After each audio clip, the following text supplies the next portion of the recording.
Thank you for joining us today on What's Up Prince William. Today we have Kara Murdock, 27 years old. She's been through 15 surgeries in 3 years. She is a former paramedic and a professional dog groomer. Thank you very much for being with us today. Thank you. And why don't you just tell us a little bit about your story?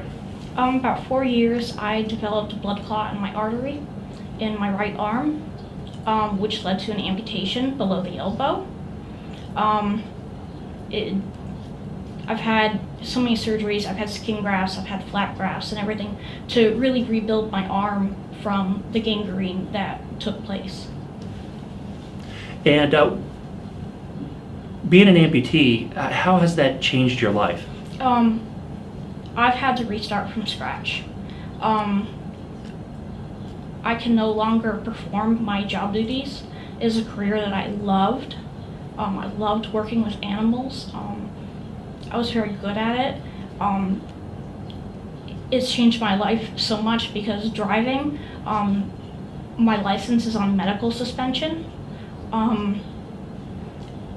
I've lost a lot of friends because they don't quite know how to interact with me. It's changed my home life, you know, simple things I need help doing. It's just everything has changed, everything. And because of the surgeries, at one time you were actually addicted to opioids. But so you'll tell us about that, like what led to that, but also how you got off of opioids, you know, with the challenges with that. Due to my surgeries, I obviously had to be on pain management. Unfortunately, my body became dependent on this, and there is a difference between physical addiction and mental addiction. Not everybody who becomes addicted to opioids is an addict. That's a common misconception. I take Suboxone, which has helped me steer away from the opioids. Unfortunately, that medication is very expensive. It's also the opioids, it has degraded my teeth.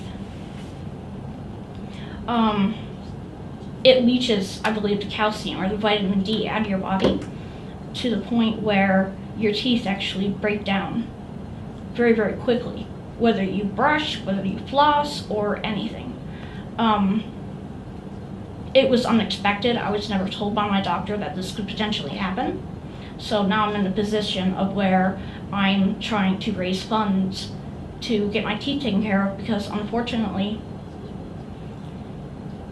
I'm at risk for a heart valve infection.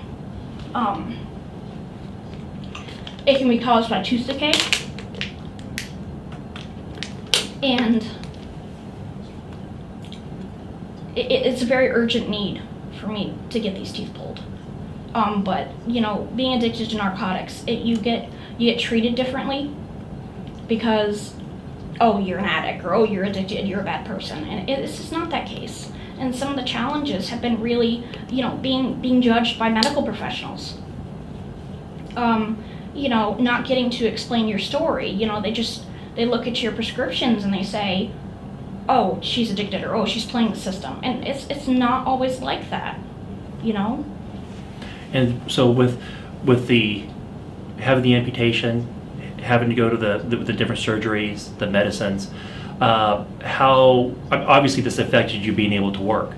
Yes, I used to work full time, and I had a part-time other job, and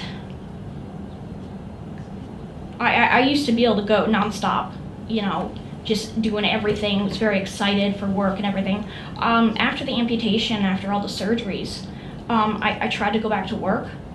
Unfortunately, just being a simple duty as being a receptionist, I could not keep up. You know, I desperately tried. You know, and the other problem is amputees, they face a lot of pain. There's a lot of pain involved with the amputation, even once the wounds are healed. And that certainly affected my ability to work. If I could get a prosthetic and finish the surgeries on my arm, I would have no problem going back to work. I'd actually love to go back to work and get part of my life back. And so one of the things, so you don't have insurance, and medicines are very expensive, Yes. and you've been trying to get onto Medicaid. What are some of the challenges actually trying to get on Medicaid? The Medicaid application, it's very challenging because a lot of the questions on there, I'm 27 years old, and some of the questions on there I did not understand. If I hadn't had help with the application, I wouldn't have known how to answer those questions, Some of them are, really very simple. List your bank account balance or stuff like that, or, the reason why you need Medicaid, and I can understand those questions, but some of it it's the application definitely needs to be redone. It needs to be more friendly to people. Is there anything that, just through your experience, other than say maybe simplifying the application, is there anything you think that could help people in your situation? Maybe if people actually help you fill out the application or anything like that? If it was definitely, if you could make an appointment with somebody and say, hey, I really need help filling out this application, it not being so hard to get an appointment or not having to wait so long. I was at the Social Security Administration. We waited for almost 2 hours, and part of that was standing outside the door because there was not enough room. The system is swamped. We were standing in 90-degree heat, and when you have elderly people or people with disabilities and things like that, that takes a real toll on them. Sure. I know I don't handle the heat well at all. I have circulation problems, and standing out in the heat and getting dehydrated makes everything worse. So the system needs to be rethought. And we kind of touched on it a little bit, but what is your biggest challenge right now to your health? There's probably two things. One is my circulation and my chance for developing another blood clot. I've already lost my right arm below the elbow. My left arm and hand is at risk. If I were to throw a clot, I would potentially lose it. And that is unthinkable to go through life without hands. It really is. The other problem is I need to get my teeth pulled. I need to get dentures desperately, because if I have another heart valve infection, it's already damaged my valve the first time, but if I get another one, I'm always scared that those antibiotics, they're not going to work a fourth time. So right now, because of the issues that you're having with your teeth, that opens you up to risk of infection, Yes. which can affect you actually losing your left arm. Yes. And obviously, right now, you don't have any insurance or anything to cover doing that.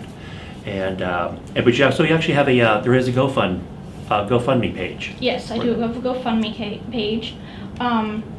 We're trying to raise essentially $24,000, which is what it's going to cost to get my teeth fixed. All the oral surgery that I need.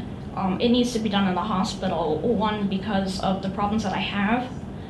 I need to be monitored more closely. I need to be in a different environment than per se an office procedure, which is, without insurance, that's paying for the work that the oral surgeon does. That's paying for the dentures. That's paying for the anesthesiologist, the hospital visit, the medications, everything. That's going to amount to a lot of money. And with someone who doesn't have insurance or, doesn't have Medicaid, I've applied.